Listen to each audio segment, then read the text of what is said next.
Franchise return on investment. Question: I've been investigating franchises and they don't seem to be very consistent in terms of rate of return on investment. In fact, it sometimes appears that there's very little correlation between the total investment and the amount of money I can make in the business.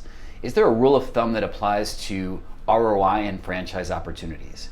Answer: this is a great topic because the real answer is so counterintuitive for most people to accept. When you think of investing in real estate, the stock market, or other somewhat passive investments, there's usually a fairly direct correlation between the amount invested and the total return.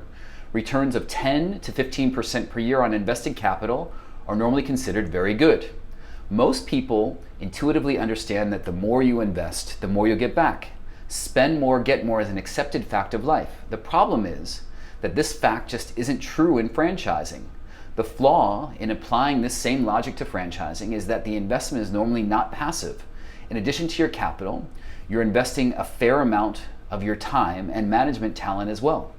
You should be able to achieve a good return on both investments. Therefore, since you're making two investments, when you look at ROI and franchising, it should be considerably higher than what you can earn in a passive vehicle.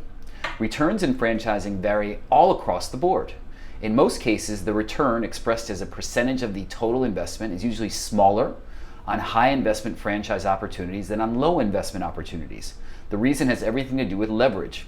You make two types of investments in a franchise opportunity. The capital you invest is static, and the returns you will earn on your invested capital are normally reasonable by passive investment standards. In other words, in most franchise businesses, you will get very little leverage in relation to your capital investment. Even if you use debt to increase leverage, your debt service will decrease the overall net cash return produced by the business. Leverage in franchising relates to the investment you're making in your time and talent, and this is where a great franchise system can utilize the assets to increase your returns dramatically.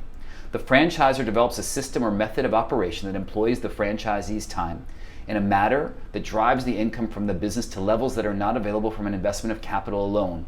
These are the systems where a good operator can create annual incomes greater than 100% of the total franchise investment within a short period of time.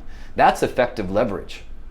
As a general rule of thumb, you should never invest in a franchise unless you believe, based on your own investigation, that the average annual income return from the business will equal to at least 30 to 50% per year of the total investment for the franchise unit. The total investment we're referring to includes all debt and working capital reserves needed to start the business. If the return isn't at least this high, what are you working for? You'd be better off to keep your job and invest your capital passively. So how do you find a franchise with great returns? The first answer is not to look at the most expensive opportunities.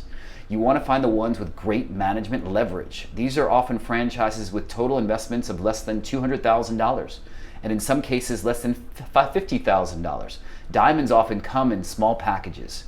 The next step is to carefully investigate the average earnings of a typical unit during the first 3 years of operation. Make sure you know what the average performance is, not just what the best units can achieve. If the business is not making the returns by the 3rd year, at the latest, keep shopping. There are plenty of great opportunities out there that will meet or exceed the standard in a relatively short time frame.